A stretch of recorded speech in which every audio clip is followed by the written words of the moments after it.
y'all. How y'all doing? Yeah, I almost forgot to unmute me, which is really rare because normally I forget to mute. Anyway, oh my God, this is off to a great start. How y'all doing today? Oh my God, it's so good to see y'all there. I think I need to find a new greeting. I say, hey, y'all, and I just feel like what's something that's better and more. Let's do Tolkien. Let's do Tolkien. Megavannen, y'all. Welcome here. It's not Rivendell. It's not Middle Earth, but shit, it's my little corner of the net. So anyway, oh my God, now I'm hearing myself. Okay, I just turned myself down, but it is so good to see everyone. I'm going to go ahead and I'm going to switch over here to the chat and I'm going to say hey because I'm so freaking glad y'all are here. And look, my sensei, Project Storytime is first. Oh my God, first, and Mary is second and Gun Bunny is third. You know what? If I had awards, I would give them to y'all because y'all are just with those medals, man. It's awesome. It is so good. Let's see. We got Archer Colin. Hey, honey, it's afternoon your time. It is so good to see you. Chris Persia. Hello. What are you? You're negative 333rd. Okay, honey. If that's what you are, you go ahead and you do it. We got Psycho Dwarf 9. Bright blessings, brother. Did you celebrate in bulk? I tried to yesterday, but I had so much going on. But anyway, but happy that for you. It is so good to see you. And we got Mark the infinitely tired. Hey, Cookie. Yeah, I see you talking about my keyboard. Okay. Well, my keyboard says hello to all y'all. It's going to be quiet today. Hopefully, I don't know if I can talk and do this and do chat and do the keyboard all at the same time, but we'll see. Maybe I get Smudge over here to help me out. I don't know, but anyway, let's see who else we have. Let me scroll down. Brightest day. Hey, Zach. What the hell's going on? Honey, we're you know what? We're just gonna shoot the shit together. That's what's going on. We're gonna do that, and we're hopefully we'll have some fun and maybe get a little introspective. And I don't know. We'll see what happens. Let's see. Did I get everyone? Louise X Sparrow. Hey, baby, it's afternoon, evening for you too. It is so good to see you here. And we got Rambling Canuck. Yes, stopping by to show support. Knock 'em dead. Thank you, sweetheart. I really appreciate that. And I am moving down. I think I got everyone. Did I? Hang on. I don't want to move on without saying. Okay. Oh, we got Shay in the chat. Hey, baby. Good to see you too. I think I saw Zachariah in there too. Snortopoopas Cuber, my favorite polar bear. I'm so glad to see you today. Yep, there he is, Zachariah 315. What's up, y'all? What's up, Zachariah? Okay, I think I got everyone. So now I'm going to switch back because I have got it here. Okay. Anyway, I wanted to stream today. I see Judge Smudge. Oh my God, I see Judge Smudge. Hey, now I don't know how the hell he's doing that. I'm looking at him right now on the bed, and he's over here. So you know what? My cat, he's everywhere. You never know where he's going to crop up. I see Zax. Hey, Zax. Hey. Oh, God. Y'all, I'm so glad to see you here. Today is it's an anniversary kind of day, but we'll get into that a little bit. But you know what? We're just going to shoot the shit, share a drink, have a drink. I'm drinking Diet Coke. My wine won't start till Friday, but I'm having Diet Coke. So whatever beverage of choice y'all want to have, pull it up and we're just going to share a drink. We're going to have a chat. Hey, Larry, I see you. Hey, Claude Parrish, I see you too. How y'all doing? We're just drinking, shooting the shit. I heard an expression a couple of days ago and I've been chewing on it, y'all. It's have a beer and calm the fuck down. I want that on a t-shirt. I want a t-shirt that actually says, y'all have a beer and calm the fuck down. Instead of what is the old Churchill saying? Keep calm and carry on. 2022, have a beer and calm the fuck down, y'all. So that is what we're going to do today. We're going to just have a beer and calm the fuck down. I can't get it out of my head. But let me tell you what happened today. Okay. Today I went out because I was craving fries and a Frosty. Not too long ago, I got introduced to that. And at first, I was like, ugh, fries and dunk them in a Frosty. Oh, I don't know, y'all. That just, ooh, I don't, but I tried it and I can't get enough of it. I mean, I've gotten back on track. I've been counting my calories. I've been eating right. I've been doing my shit that I'm supposed to be doing. But today, I'm like, you know what? I'm spoiling myself and I'm getting fries and a Frosty. So I went out, I got in my car, and I started going to the Wendy's. And it's not that far. You know, I live in a little podunk town, so I probably could have walked, but I was being lazy. I said, I'm going to drive. And what is that old, Karma Chameleon by Culture Club came on. And I haven't heard that song in freaking years. So I'm like, okay, I'm going to listen to it and I'm going to jam out because, you know, that's the song from my childhood. And you know who I thought of when I heard that song? I guess because of the name Culture Club, I thought of Culture Casino. And I'm like, okay, I know I have been in this fellowship for quite a while when I hear a song from my kidhood and I think of Culture Casino. But anyway, I'm driving around and I started to think about the truckers in Canada because it was just kind of lifting my mood. And I'm like, you know, let's give some honks. So I started honking. I gave a couple of honks on my car and I'm honk, honk, honk, honk. People are looking at me like I'm crazy. And I'm like, I don't care. I don't get political. I can't really handle politics, but damn it, I got so inspired and I'm so proud of them, the way that they are doing this and the way they're handling it, that I had to give some honks, you know, because that's how you have a protest, y'all, the way they're doing it. None of this burning shit to the ground and taking over cities as, you know, autonomous zones bullshittery. No, none of that. If you're going to do a protest, you're going to do it peaceful, you're going to do it right, and you're going to earn respect. So I had to go honking around town before I got my fries and my Frosty. I'm sorry, honey, I didn't get you a chicken nugget. Nope, you didn't get one. You didn't get any of my fries or Frosty either. They were my fries and they were my Frosty. And Mary, you are on it. This is how you use your voice and you protest. And I'm there for that. You know what? If you're going to have a protest, damn it, do it right. Do it the way that it's supposed to be done. And Hayes Wise Guys Entertainment, how are you today, sweetheart? It is so good to see you. Anyway, so I got in the line, right? I got in the Wendy's line, and it was pretty packed because even around here they've closed down the, what do you call it, where you go in and eat, the dining rooms. They've closed those down, so everyone is like, shit, we want fast food. We're going to go, we're going to get in line, and we're going to wait like patient adults should, unless you are craving a fries and a Frosty like me. So I'm sitting in line, and in front of me is this big ass truck. And if y'all ever been to the South, big ass trucks are everywhere. Okay. Well, then about, it looked like 6 to 7 feet in front of him was another big ass truck. And I'm thinking, you know, I'm starting to get grumpy because I'm hungry and I'm a little edgy. And I'm like, damn it. Okay, the 6 feet rule does not apply to cars, y'all. Get your ass behind that truck. And, you know, we're moving as snail's pace. And I'm like, come on, come on, come on, come on. I want my food. Well, then as as the big truck moves up, in between these big ass trucks is this little itty bitty car that I couldn't see over the big ass truck's butt. So it kind of goes, and it goes right behind the other truck. And then the truck in front of me pulls up. Well, then I felt stupid. I'm like, you know, here I am bitching and moaning because I want fries and a Frosty so damn bad. I can't even wait 5 minutes. And I'm bitching at the truck in front of me. And there was a car in front of them. They couldn't go anywhere. They were doing what the hell they were supposed to be doing.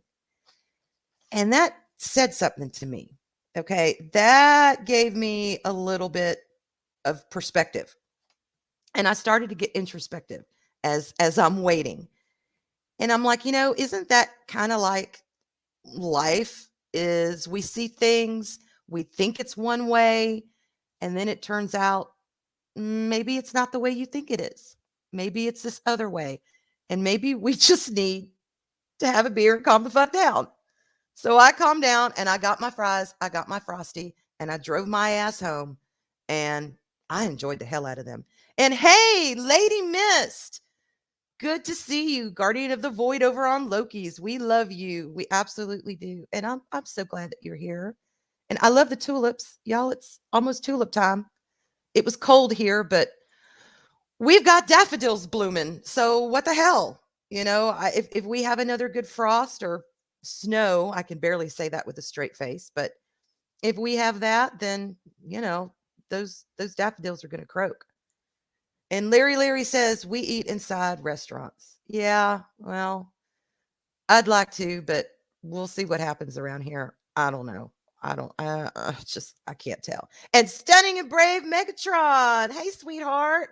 How are you? It's good to see you today. Anyway, y'all. Okay. Let me share you the main reason why I'm streaming. This one reason leads to another, and it's going to be a down. It's going to be a happy stream. I hope. Yes, Mark. Yes, Cookie says life like time is wibbly wobbly. Doctor Who. Yes, it is. It's very wibbly wobbly. And we all have our wibbly wobbly times. We have times of smooth sailing, and then we have times where it's just waves up and down, and you don't really know what the hell's going on. Hey, Rogue Disney. He says howdy, and it is good to see you here. Okay. Today is February 3rd, and it is the 2nd year anniversary of my late husband's passing. And I was, it just cut to the shit. I didn't want to be alone today. I really didn't. I'm doing good. Everything is doing great. But I'm like, I don't want to really be alone. I want to be with some people. I want to be with people that I love, people that I trust, people that I respect. And I thought, shit, let's go live. Let's do it. So this is what I originally put it for Friday, because I've been thinking today's Friday all day. I had it all set up for Friday, and then I'm like, oops, it's not Friday, y'all. It's Thursday. So let's go back. Let's change it. And here we are. And I'm glad y'all came out. Hey, Max, waiting for FF6. Hell yeah, baby. It is good to see you here. All right, I'm gonna take a drink of my Diet Coke. Hang on just a minute.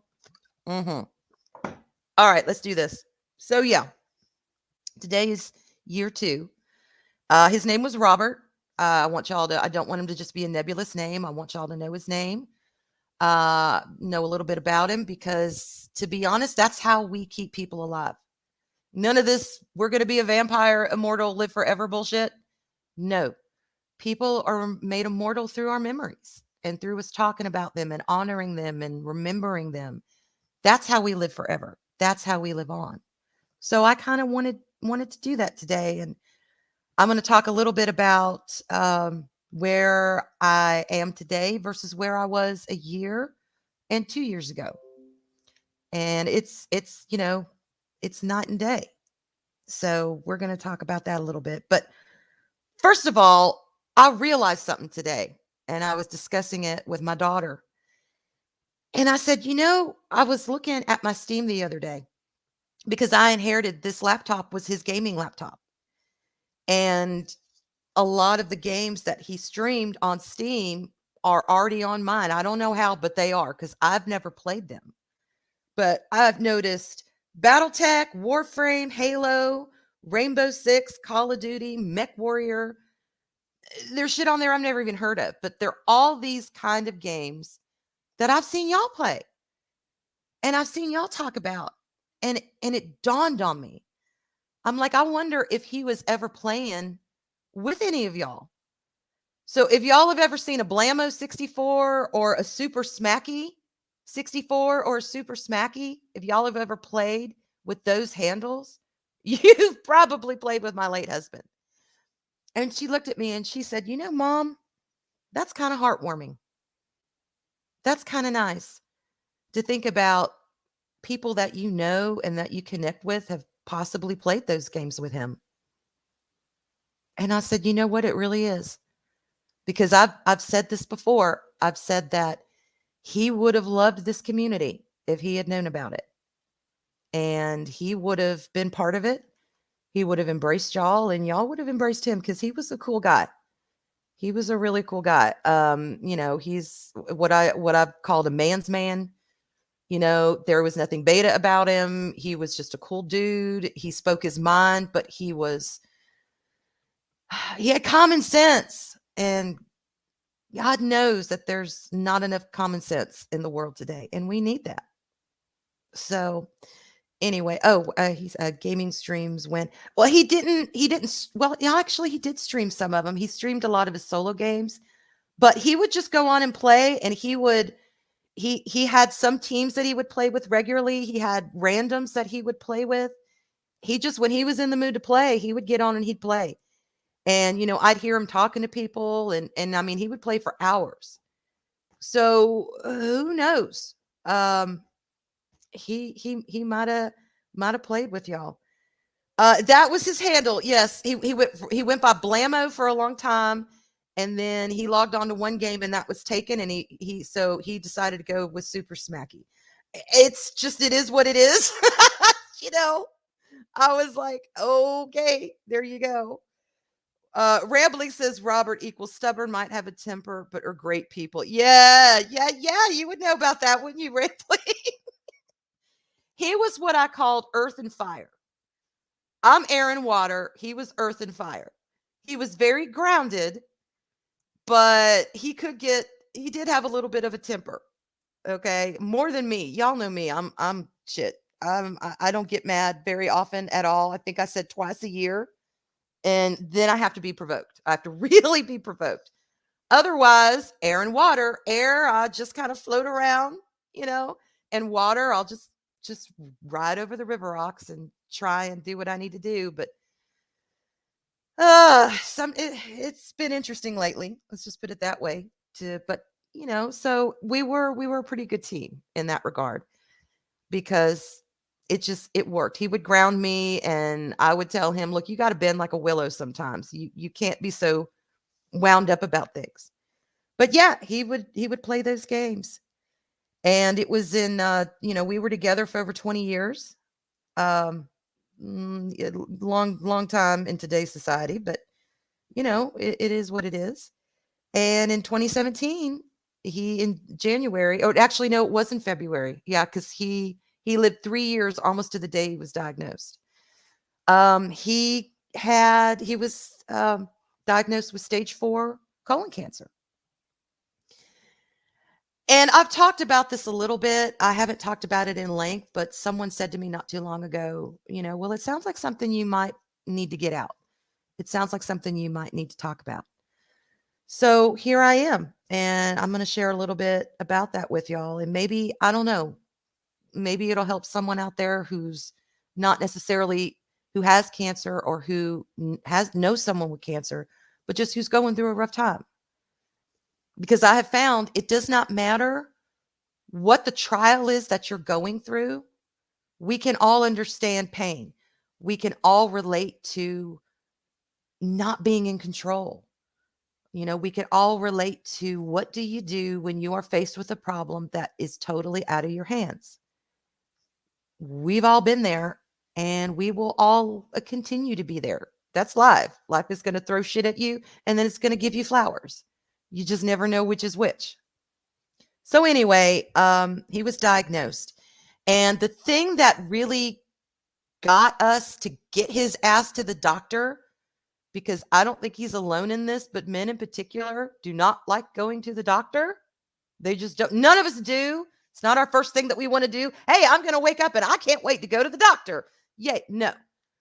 But he was stubborn in that regard. And he's like, no, I'll pass on the doctor. Well, he started losing weight pretty quickly. And we thought at first, he was getting older. He used to be in the army. So, he used to have one of those army hard bodies where you could sit down and consume 2 pizzas in 5 minutes and then want a plate of spaghetti. That used to be his eating habit. And his metabolism he would burn it through. Well, that was years ago. And now, he's like, I'm just not eating as much, so I'm losing weight. And I'm like, okay, well, that's fine. Mags, yeah, we can only control our reaction to the situation. That is exactly right. So anyway, my mom was like, Arwen, he's losing weight. He's, oh, you need to get him to the doctor. And I'm like, Mom, I'll talk to him. So I said, look, why don't you go in, get a checkup, just make sure everything, thyroid, metabolism, everything is working right, and then you'll be done.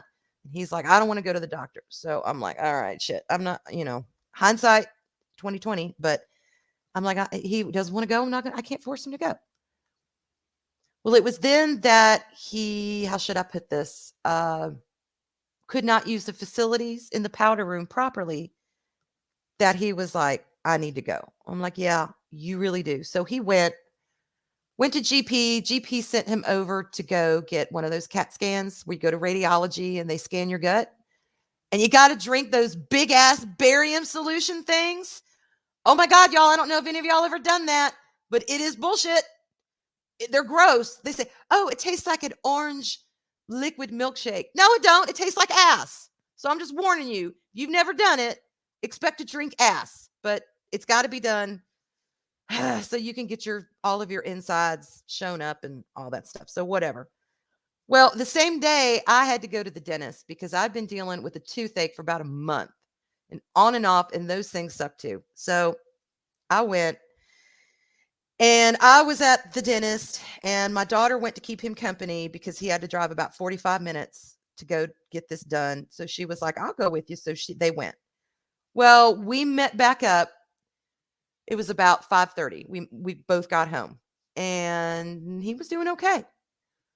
Well, then about 6:30, about an hour later, he started throwing up, and he couldn't stop. I mean, he could not stop at all. All of that barium solution was coming up, everything.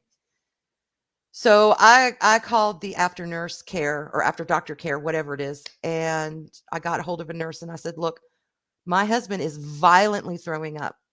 It's not just a gentle, bleh. He cannot keep anything down. His body is racked. We need help. What do I do? Well, she was like, okay, well, let me get his chart and let me see what's going on. At the same time I was on the phone with her, I got a call through from the doctor who did who read his chart for the radiation thing. And they said, I hate to tell you this, but it looks like your husband has a tumor and you need to admit him tonight because it's big and we need to get in there. We need to find out what the hell it is and we need to get it out. Well, I think my heart dropped to my feet when I heard that because that meant cancer. That's what he was saying to me. Cancer. And I was like, oh my God, at the same time I'm on the thing with her, I'm hearing him throw up. I had an expired driver's license at that point. When we moved, I never got my ass over and got it changed. I forgot about it. So then my driver's license expired. So I had to get my parents to take us up there. It was a freaking mess. Hey, Memes. Hey, sweetheart. It's good to see you. Come on in. Have a seat. Hey, Drew. How are you, Supreme Heretic? I'm so glad to see y'all. So anyway, we got him in the car and we got him to aftercare, and they had to put one of those tubes down his nose and run it to his stomach because he could not stop throwing up. And that was the only way they could get things stabilized to find out what the hell was going on with him. About 3:30 in the morning, they finally get an ambulance and they take our asses up to Atlanta, which we're about 2 hours away. But yeah, they put him in a hospital in Atlanta and to wait for the doctor to come in and talk to us, tell him what they were going to do. And I was like, I need a chair because I'm not leaving. I'm not leaving him up here by himself. My kids were old enough. They were with my parents. Everything was good on that end. I didn't have to worry about that. So long story short, he did have a tumor, right where your colon and your rectum meet. He had a tumor right there in the middle. Cancer had spread at that point, to his liver and to his lungs. And they said, we need to get him an operation. It's going to take about 4 to 5 hours. If everything goes right, maybe 3, but it's about the size of a tennis ball. And I'm like, okay, and he's kind of out of it at this point. He's like, they had him on some painkillers. They had him on all kinds of stuff because with the throwing up came pain, and it was some bullshit, y'all. So that was on Thursday. On Saturday, he had his operation. They got it out. They confirmed everything. They had to put a colostomy on him because everything had been stretched out for so long that they were afraid, excuse me, they were afraid if they didn't, that he'd be incontinent. And he was like, I don't want to deal with that. You do what you got to do. Reroute everything. I don't care. So anyway, oh, wait, I think okay. Yeah, I don't want, hey, blue-eyed Roof Korean, the based. Afternoon to you. And I saw Adega too. Hey, Adega. Welcome. So anyway, yeah, everything worked out okay. They gave him his operation. I had to learn how to change the colostomy because where it was located and with him being so weak, he couldn't do it. And I got really good at that, y'all. Shit, I got to where I could do that thing in 15 seconds flat. I was like, you're done. But the first couple of times I was afraid, I was scared. And I knew our life was never going to be the same. From that moment on, everything was going to be changed. And it was. And it was, I mean, we had some great times and we got a little irreverent. And I won't tell you how, because everyone gets a little irreverent with their colostomy bags and their cancer situation. Because you know what? Sometimes you have to do that. And you'll have to forgive me. I'm a little hoarse today. But sometimes you have to do that. You have to laugh right in the face of that fuckery and say, you're not going to get my spirit. And sometimes when you get a little down and he'd get a little depressed, I'd look at him straight in the eyes and I'd say, you know what? You're not dead yet. You're here. You're alive. So let's live it.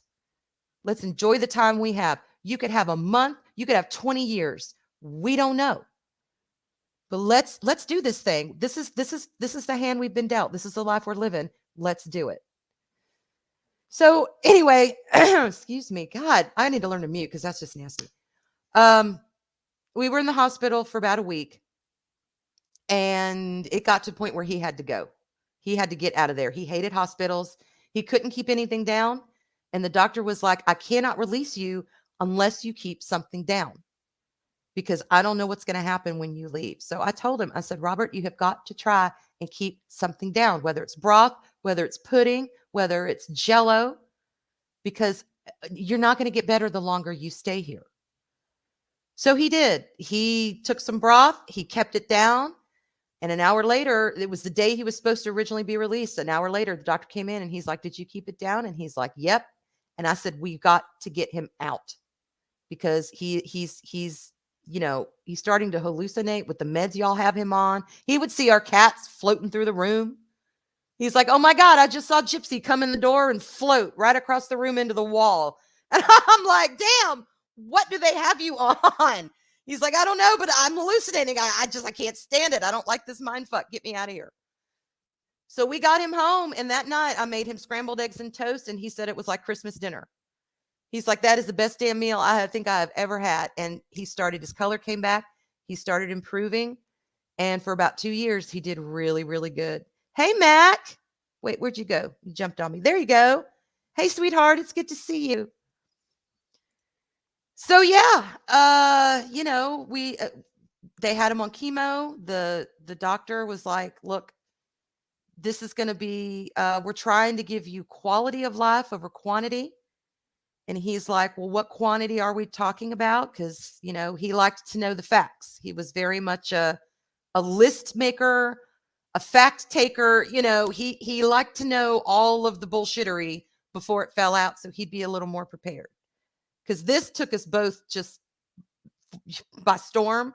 We were not prepared for it. He's like, damn it, if I'm going to do this, I'm going to be prepared. Well, the doctor was like, I don't like to give timelines because they're never a guarantee. It could be shorter, it could be longer. It just depends on how the body responds. But we're looking at 2 years. And he was like, okay, 2 years. And I said, all right, so let's make the most of it. Well, he went into chemo and he did great he was on one kind of chemo for about 6 months. And then one day during the treatment, his body he went beet red. I mean, he went redder than my hair all over. And he had an allergic reaction. And man, those nurses, they were on it. They were on him, Benadryl, the whole bit. They got him under control. And the doctor came in and said, well, we're going to have to switch his chemo. And the chemo he was on, he would do, oh God, I think it was 5 or 6 hours. And then he would go home for a week and he would take pills. He had 4 big pills he had to take a day, and then he'd have to go back.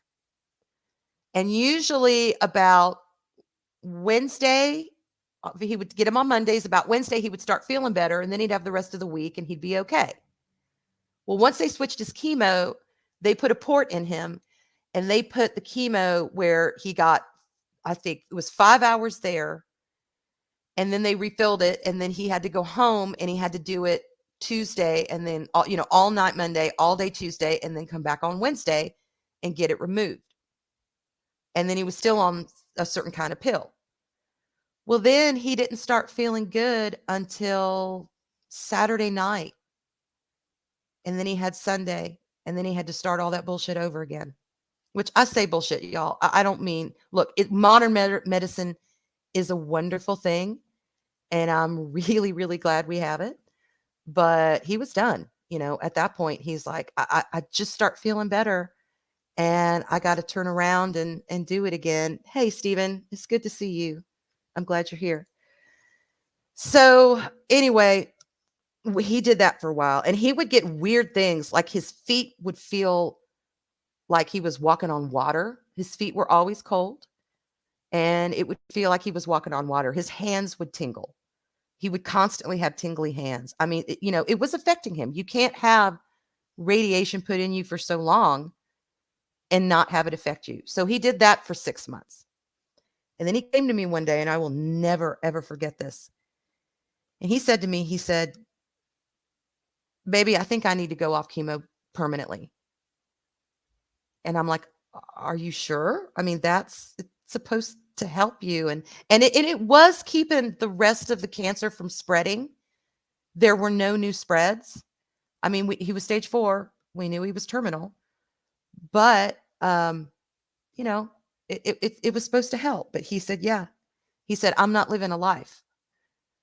I'm hooked up to machines every week. I'm taking horse pills every week. I'm constantly taking nausea pills because this shit makes me nauseous. He's like, by the time I finally get to feeling better, I got to turn around and do it all over again. He's like, I got no time to think about you or the kids, or I'm consumed with this radiation, and I'm done. I'm done. He said, but I don't want to do this unless I have your blessing. So what do you think? What do I think? Is this keeping my husband alive? I don't know. What do I think? I said, all right. I said, let me think about it, because here's my problem. Here's my issue with it right now. I'm afraid if I say, yeah, go ahead and stop, and he stops, and a month later he dies, I'm going to feel like it's my fault because I didn't press him to at least try it a little bit longer. But then again, I'm going to feel like if I say, no, I want you to keep doing it, and he keeps doing it, and say a month later, I don't know why I was stuck on a month, but a month later he dies, I'm going to feel like it's my fault because I encouraged him to do something that I know he did not want to do. So I had to go, and that was a decision for him and I to make. We did not involve my children. We did not involve them because that was between us. And I went and I thought about it and I prayed about it. And yeah, y'all, I do pray. I do pray. I lit some candles. I burned some incense. I'm a little woo-woo with my spirituality, but I did all that. And it took me about 2 weeks to get to the point where I was really like, you know what? You don't want to do this. You don't have to do this, because at the end of the day, this is your treatment. This is for you. You're either torturing him or blaming yourself. It's not easy path to choose. You're absolutely right. It's not. And I had to get to the point where I was really comfortable with that. And Sensei says, I remember when my wife's dad said he was done with chemo. At some point, the benefits no longer outweigh the negatives. That is very true. That is very true. And if you're looking at quality of life versus quantity, y'all go for quality every time. go for quality every time, no matter how hard it is. That's what it's about. So we went in and he told his doctor, he said, I'm done. I'm done with the chemo. And she said, are you sure? Have y'all discussed this and really thought about it? And he's like, yeah, we have. And she even asked me, are you okay with it? I'm like, yeah. I said, look, this is not a decision we came to lightly, but at the end of the day, this is his decision. And I support him on that. So she was like, okay, well, then what we need to get you to do is sign up with palliative care. And I said, he's not going in hospice. We have talked about it. He's going to be at home. And she said, no, that's fine. She said, that's fine. They will come out to you. When he needs it, they will come out to you. And we were like, good. Because I'm like, I'm not putting him in a home. I'm just not going to do that. He wants to be at home. He wants to, whatever comes along, we will deal with it at home. I didn't know exactly what that meant until later, but that was our decision. And it still was the right decision. It still was the right thing to do. So he had a year of chemo. He went off that. And then he had a year where everything was fine. We used to say if it wasn't for the cancer, nobody would know you were sick because he felt good. He was gaming a lot. He was on long-term disability with his work. He just, he was able to get up. If he was hungry, make himself a sandwich. He was able to do everything that we do every day. And then that last year hit. And let me tell y'all, it hit hard. That's what makes cancer so insidious, is you do not know what it is going to do to a body. And there's 1,000 different kinds of cancer. It's not like if you have one cancer, everyone's going to respond the same way. Everyone's going to feel the same way. Everyone's going to react. It's all, y'all, it's all different. And that is the one thing I learned. There is not, one type of cancer. Even though they did tell him for his age, they were surprised he had it so aggressive for so young. He was 53 when it was diagnosed. And they said usually this aggressive type and stage of cancer they see in people in their late 60s and 70s. So why him? I don't know. He was healthy all his life. But anyway, I digress. So yeah, that last year, I had to start sleeping on the couch because he just could not sleep well. He would toss, he would turn, he would, he'd be up and down a million times at night. And he just kind of needed the whole bed. And I'm like, that's fine. I'll go, because he's like, I'll sleep on the couch. I'm like, you're not going to sleep on the couch. I will sleep on the couch. You're fine. Get your ass in that bed. I'll get my ass on the couch. It will all be good. So anyway, yeah. So I slept on the couch. He slept on the bed. And he just progressively started getting worse. And it was about 6 months before he passed. He was pretty much bedridden at that point. He was bedridden. He could get up to do little things. He could walk to the bathroom. He could, change his clothes, but food, if he needed anything, he was physically weak. He just did not have the stamina to walk out into the other rooms. And I was prepared for that. Y'all, I was prepared for his body to change, but I was not prepared for his mind to change. And this is where I may get a little, I don't know. We'll see. No one tells you about that. Okay. And I think it was by Thanksgiving, I had to do everything for him. I mean, he could not leave the house. Well, that's not true. It was right after Thanksgiving. I got him to my parents for Thanksgiving dinner. And they never saw him again. That was the last time they saw him. So we got back home, and it was from Thanksgiving to February 3rd is when his mind started to go. And that was hard for both of us because he was a very proud man. Again, he was a very outspoken man. He had a great sense of humor. He liked to laugh. He liked to have fun. He liked to, and he started to get what they call brain fog. I think it's also called aphasia, where what you think in your brain and what comes out of your mouth, what you say, it's not the same thing. And he would tell me something he needed. And when it first started happening, I got scared because I had no idea what he was saying to me. I'm like, what, once I learned the words, like for an example, he was eating a lot of popsicles. His word for that was cold. He wanted a cold or a cold, and that meant popsicle. And I'm like, okay, that's what you want. That so I had to kind of learn a language because he would get so stressed out. I had to calm him down and I had to say, you're okay. You're okay. You're not doing anything wrong. I'm the one who has to adapt. I got to learn this.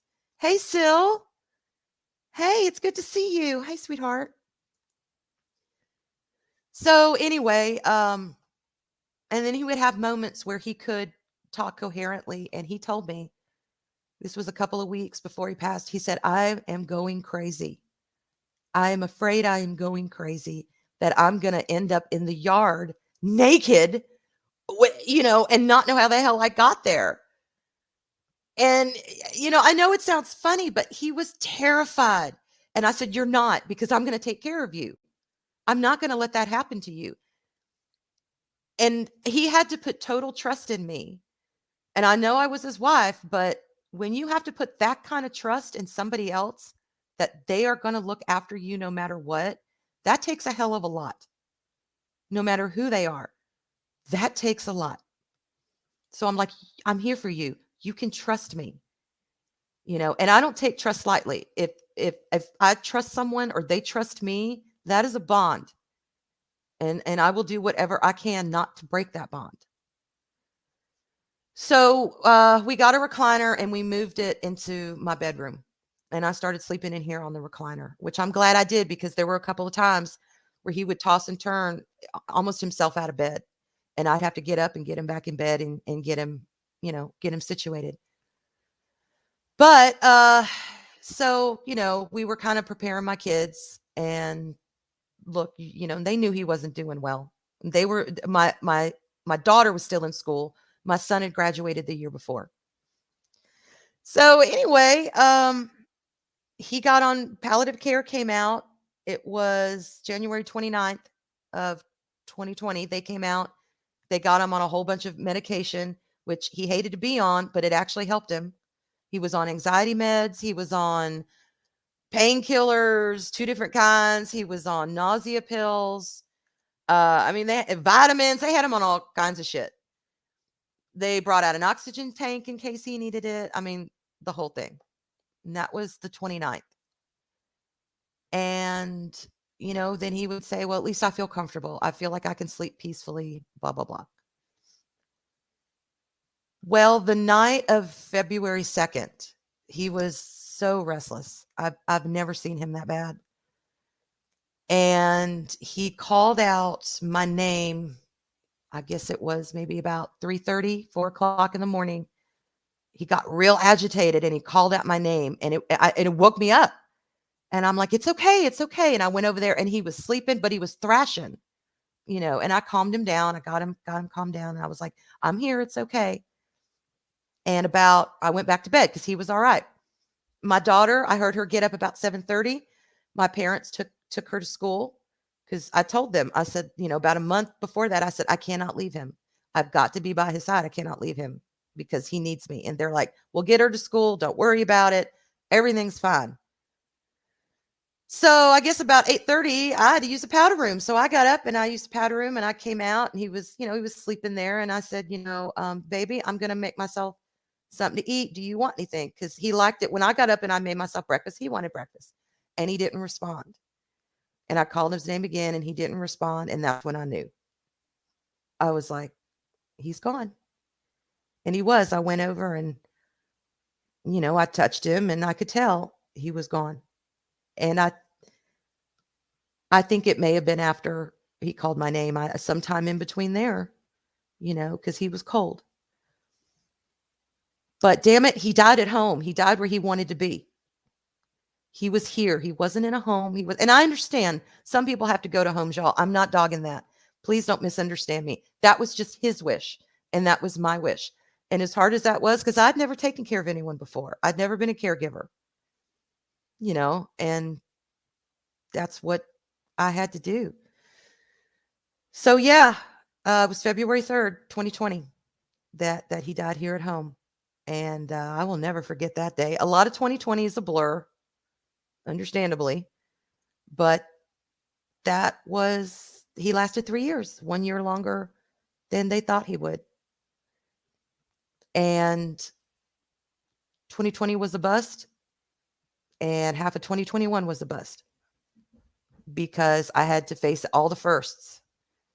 Our first wedding anniversary, his first birthday, without him, all the kids' birthdays, my birthday, Halloween, because he loved Halloween, Thanksgiving, Christmas. It was like bam, bam, bam, one after another, just in my face about how we were different. Our life was not the same. And then I thought, shit, 2021, I'm going to turn around and do it all over again. Oh yeah. It was right before the lockdowns. He died in February, and then the lockdowns happened in March. Yay. Or April, one of that. I don't know. But so 2020 sucked ass. That's all I could say about it. So 2021 came around, and I was still in that state. I was alone. I didn't know anyone, didn't have anyone. I was wrestling with being a widow for the rest of my life. By choice. I was determined that's going to be my lot in life, and that's fine.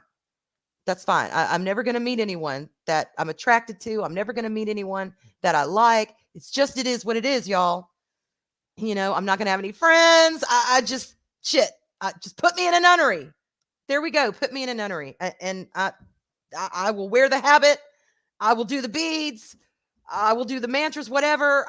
Just lock me up, seal the door, and that will be my life. That's honest to God where I thought I was. I won't see anyone. I'll just stay in here until I die. So, but it was the spring of 2021. I got in my car and I had to go to the store because, life goes on. Bills don't wait for grief, y'all. Bills still got to get paid. Kids still got to get fed. Cats still got to go to the vet. Cars still need oil changes. Nothing waits for you. When shit happens, everything else is still there, waiting. So it's like, all right. So I went and I got in the store, and I remember looking around thinking, damn, it's so bright and sunny. What's going on? Why is everything so bright? Why are the colors so bright? It was spring. I'm like, everything looks so crystal clear. Why? I was confused why everything was so bright and clear and cheerful. And a song came on the radio. It was Analog Kid by Rush, actually. No, it wasn't the radio. Fuck that. It was one of my playlists. Yeah, it was one of my playlists. And the chorus of that song, which if y'all are interested, you can go look it up. I'm not going to quote it because I want to keep this kind of short. But the chorus kind of just spoke to me. And I'm like, shit, I'm not living, y'all. I am shocked that it's so bright because I'm not noticing life. Hey, T-shirt. Hey, sweetheart. I'm and I'm not living. So I went home and I sat in that recliner. I lived in that recliner from the day he died. Well, actually a month before he died to that point, I lived in that recliner. And I had a hard look at myself. And I'm like, I'm just existing. I'm not living. I am letting this tragedy of my life dictate where I go, what I do, and how I see things. And is that really what I want? Do I really want to go to that nunnery? Do I really want to shut out life? I mean, y'all know me. I'm a social person. I love to laugh. I love to tease. I love to clown around. I had none of that for a year and a half. None of it. And I thought, this is bullshit. I am not making true to a promise I made my husband. Because about 3 times before he died, he said to me, honey, I need you to promise me that you're going to live in whatever that means and however you want that. But I want you to live, whether it's you find friends, whether it's you get going with your artwork again, whether it's you find someone else, you know, find someone to care about you. He's like, whatever you need, I want you to go and do it, because guess what? I'm going to be gone. He's like, you'll have my memories, but I'm going to be gone. And I don't want you to live with a ghost. Y'all, he said that to me. I don't want you to live with a ghost. And I was like, well, of course I will. Of course, don't worry about me. Well, hell, I wasn't making good on my promise. Oh, I don't know about that, fat women. You're just I don't know. You're stunning and brave, but thank you for thinking of me. And hey, Steve Mitchum, how are you? Hey, honey. So yeah, that it was late spring when I decided, okay, I got to get my ass out of this recliner. I got to brush my hair. I had to take a bubble bath, because I was like, bubble baths were gone. They were a luxury I was not affording myself. I was like, shit, I took a bubble bath, and it wasn't too long after that, Loki's Morning of Mischief cropped up in my, what do you call it? Recommendations. I'd never heard of Loki. I'd never heard of any of y'all. But the thumbnail caught my eye, and the name, I'm like, Loki, what the hell's this? What are we going to talk about? MCU Loki? Are they going to be talking about the Norse god Loki? Is this a guy named Loki? Who the hell's Loki? So I was like, all right, well, let me tune in. And I tuned in. And I don't think I've stopped turning in. I think I've missed Loki's maybe twice because I've overslept. But I tease him and say, you're my alarm clock. You get my ass out of bed. And that's true. That is true. I'm up at least by 8, sometimes 7:30, because I got to get my coffee and get everything ready to go listen to Loki and talk to you fine people. And that's where I met all of y'all. And this is where all of this is going. It's about y'all. It's not about me. It's not about my husband's cancer. It's about y'all helping to bring this dumb little Southern girl back to life again. Because I was nervous. I didn't know anything about anyone. And I went in there and I said, hey, to a couple of y'all. You know who you are. And y'all said, hey, back. You said, hey, back. Oh, hey, Clobby. I got to say hey to Clobby. I love you, honey. Hey, Clobby. And then I was like, well, that was kind of nice. I got a little interaction. Loki's stream was interesting. Y'all know Loki. He doesn't pull any punches. He talks. So it's like, okay, this is cool. Maybe I'll come back. So I started coming back. I started recognizing names. I started branching out to other channels. Mary's Game Room was the second channel, I believe, that I went to. Yeah. The first time I saw her channel was when Mark got tased, y'all. Oh my God, that was fun. That was so much fun to see Mark get tased. I thought, these people are crazy. Oh my God, I found my tribe. They're tasing people. I'm here for it. Oh yeah, Project. Thank you, Sensei. I wasn't going to mention that. Yes, I did, y'all. I said, hey, Stream Elements. Hey. I didn't know what it was. I'm like, damn it. And then later down the road, I went, oh my God, did I actually say hey to the Stream Elements bot? Yes, my weird ass did.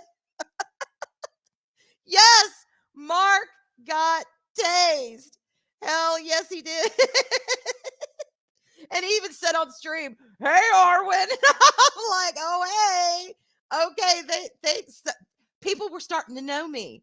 Yes, Mary. Mm-hmm. Yes, we do. Right in the face. No, I'm kidding. Cookie, I'm kidding, Mark. I'm kidding. We would never do that. You're too beautiful to be tased in the face. That's not going to happen. But anyway, so I slowly but surely, I started getting involved. And Wait, what the hell? Hang on, it jumped on me. What? Oh, I don't know. I don't know. I'd be good. I promise. I wouldn't tase anyone in the face. But yeah, y'all, I started meeting people and, I started going to Purple's channel. I was on the very first live stream I was ever on was one of her members' channel streams. I was like, shit, am I going to do it? Am I? No. I was like, what the hell?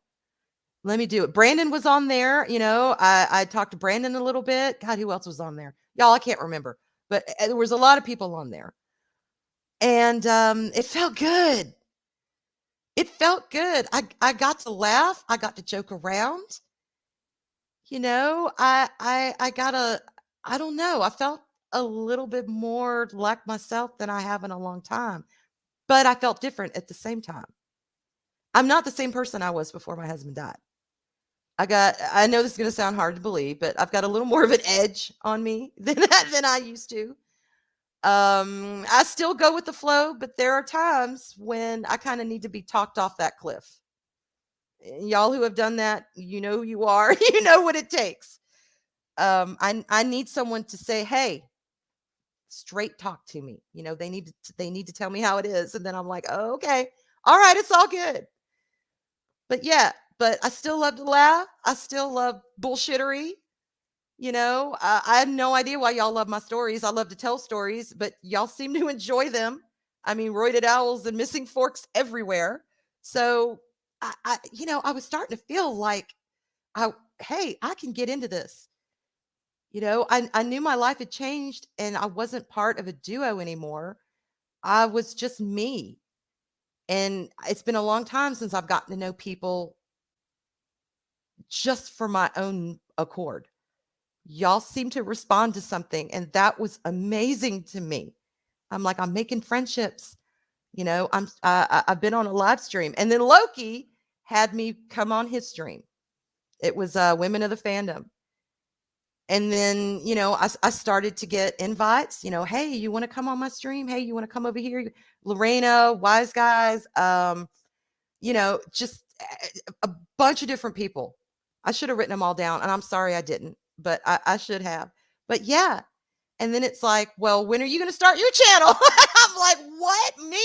A channel? I don't know. Well, then I wasn't ready to go solo, but I was ready to do something. So I reached out to Purple and I'm like, hey, you want to do a show called Pink and Purple with me? And she was like, sure. So, we started Pink and Purple and at the time that we were going to do it for a little bit, and there we go. And then things kind of snowballed, and I kind of found myself everywhere, and popping up on here and there. And what I'm trying to say, y'all, is it's not about the streaming. It is about the friendship that y'all have shown me. And I truly, truly mean that. And I know there can be drama at times. There can be hard feelings. There can be fighting. We're human. We're going to have that. That's part of the human condition. But at the core of it, what is it that holds us together? It's not the pop culture. Even though those are things that bring us here, that might be the flame that brings us little moths to a channel to talk about things that we love, talk about things that we don't love, talk about when IPs were good and when they're shit. That's all awesome. But it's the fellowship that makes us stay. And that's what we need to focus on, because you never, ever know what you're going to do for somebody. Just being there and just saying, hey, and just being nice and just reaching out to someone. Oh my God, Fat Steven, I see you. Oh, then I discovered Fortnite. Yes.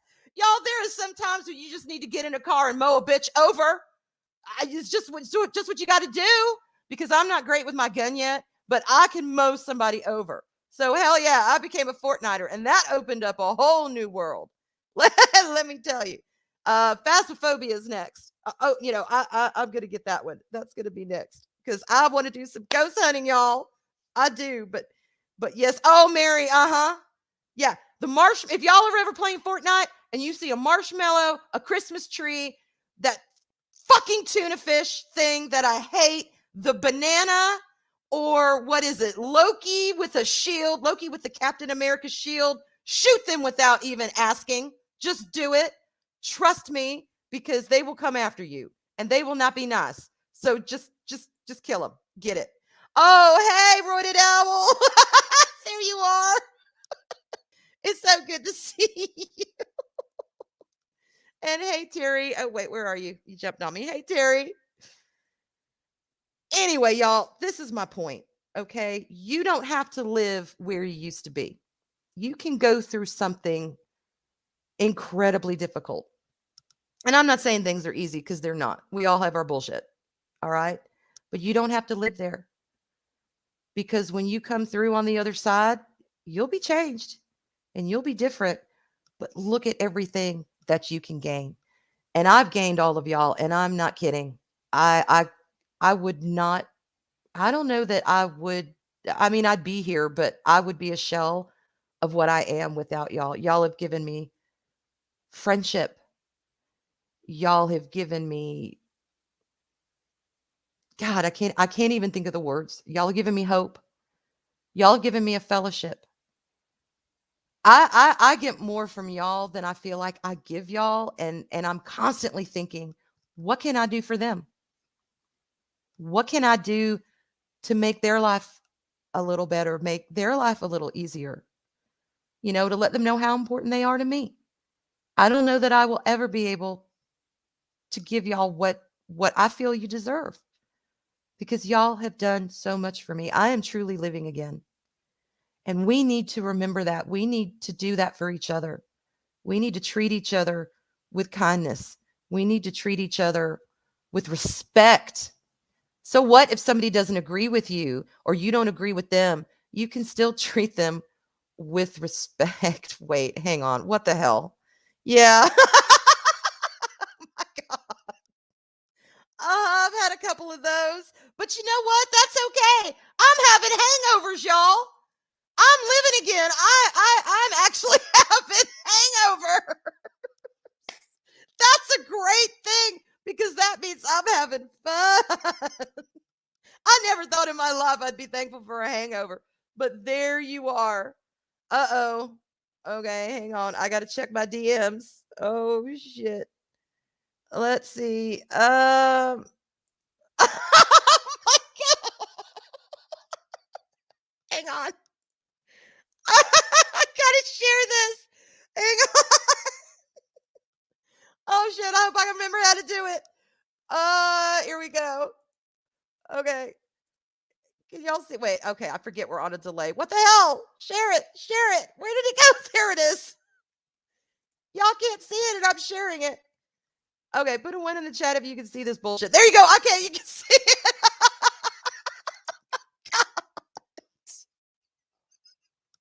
I'm dead. Forky. Forky, come home. Please. We miss you. Y'all, the chopsticks. No.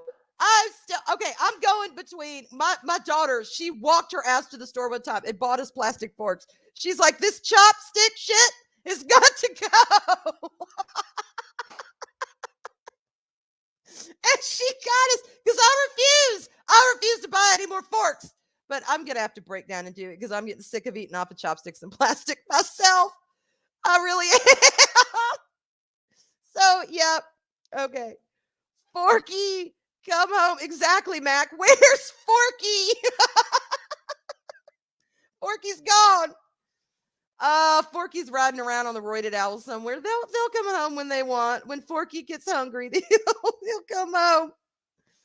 Oh God, derailed. I love it. But this is my point. My point for this whole story.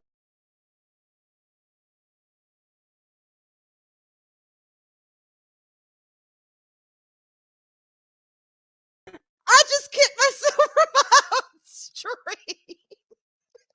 It was my keyboard. I put my hand down and it hit a thing on my keyboard. See, y'all got to stop talking about my keyboard the way you do. My keyboard's getting a complex. It is loud, but so is Loki's, and so is Steven's. Y'all got to give them shit too. Okay. It's my poor keyboard. Anyway, I'm back and I'm, oh my God, Mexican Iron Man. No, Gen X, where the hell are you? No, not a boomer. Do you see what y'all do for me? Y'all make me laugh. Y'all make me laugh. And I want to do that back to you. But yes, treat each other well. Let's love each other. Let's remember it's not all about the drama. It's not all about the, well, so and so said this and so. If somebody's coming for you, throw them a middle finger and move on. Don't. Yep, exactly. Move on. Let's celebrate this because you never know what's going to happen. Let's love one another, y'all. Let's celebrate each other. We are a fellowship. We really are. And y'all have done so much for this dumb Southern girl. You really have. And I will try and think of ways. I don't know. I don't want to say pay y'all back because that makes it sound like a transaction, but I'll just, if you need me, I'm here for you. Let's just put it that way. I am here for you. Okay. I will, if there's any way I can do something, I will do it. And especially y'all know who you are. There was some of y'all, I would just, I'll take a knife in the back for you, metaphorically speaking. I don't think anyone's going to actually come knock me, but you know what I'm saying? I would, if I can do it, I will do it. I will be there for you. Especially if there is, trust and respect, I'm all yours. So anyway, I appreciate all y'all coming out, listening to me, sharing this day with me because I feel good. I'm happy. My kids say, "Mom, you're so happy. We love to see you smile. We hear you laugh." Shit, I've got my daughter closing my door because when I was playing Fortnite, I was being too loud because I'm laughing, cutting up, having a good time.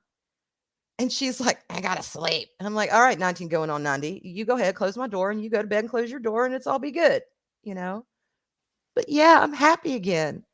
I'm living life in ways I didn't even expect to be living life in ways that just have taken me by surprise. But it is all good.